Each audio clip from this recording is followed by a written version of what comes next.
Greetings, Elderly Vegan here, and welcome to my video on how one's inherited DNA is not necessarily your genetic destiny. Since the year 2000, there's been increasing interest on how one's genetic inheritance has the ability to be modified, such that your DNA is not necessarily your ultimate fate with regard to health and longevity. This concept is referred to as epigenetics. Epi literally means above, and obviously genetics refers to your inherited traits. Hence, through epigenetics, we have the potential to override our genetic inheritance. In fact, it is actually the influence of epigenetics which play the lead role in determining our overall health and wellness, and not the genes we inherited from our parents. An analogy commonly used for this concept is that the epigenome is the software which runs the hardware of the DNA you inherited. And the good news is that we have the ability to shape or control our epigenome to a very large extent, and obviously one does not have that ability to modify their actual genetic inheritance this side of gene therapy. Therefore, if leading a long, healthy life is of any importance, it's in our best interest to cultivate those behaviors and lifestyles which will positively influence one's epigenome, and thus override any undesirable genetic traits you may have inherited. So, how is it possible for the epigenome to accomplish this task? Well, as in all of my videos, I usually accommodate the overachievers out there with a bit of technical information, and this will be an example, but not overwhelmingly so. The ability to either turn on or turn off specific genes is accomplished by the process referred to as methylation. Apparently, there are methyl groups which attach to your DNA and thus have the ability to either silence or activate any given gene.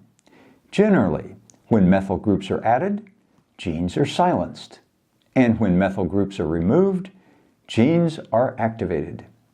And according to Dr. Hyman in his book Forever Young, many lifestyle factors have the ability to influence your epigenome for better or worse. And the list to favorably influence one's epigenome includes healthy choices in food, regular physical activity, stress management, adequate sleep, avoiding environmental toxins as much as possible, and even maintaining a positive mental attitude. And according to Dr. Hyman, 90% of chronic disease is not the result of our genetic inheritance, but rather the sum total of all of our environmental exposures throughout our life, many of which are within our control. And in his book, Lifespan, Why We Age and Why We Don't Have to, Dr. David Sinclair indicates that research on identical twins shows that no more than about 10 to 25% of their ultimate health and wellness is the direct result of genetic traits which were hardwired into their DNA.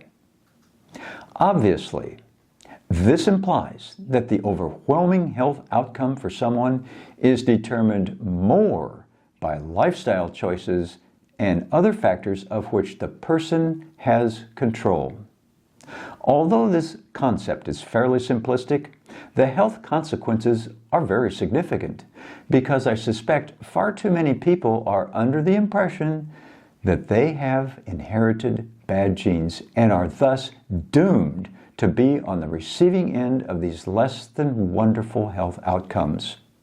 And in Dr. Greger's book, How Not to Die, he summed it up this way: just because you're born with bad genes doesn't mean you can't effectively turn them off. You have tremendous control over your medical destiny, and turning on or off genes is the power of epigenetics. Yet there's another way to express this concept which is really easy to understand, and perhaps you've heard this before. Your genes load the gun, but lifestyle pulls the trigger. Well, I hope you found this information in this video worthwhile, as it has the potential to be a huge game changer if one is aware that there's a lot they can do to lead a long, healthy, vibrant life, in spite of the fact that they may have inherited some less than wonderful genetic traits. So please give us a like if you found this video worthwhile. To your good health, the Elderly Vegan.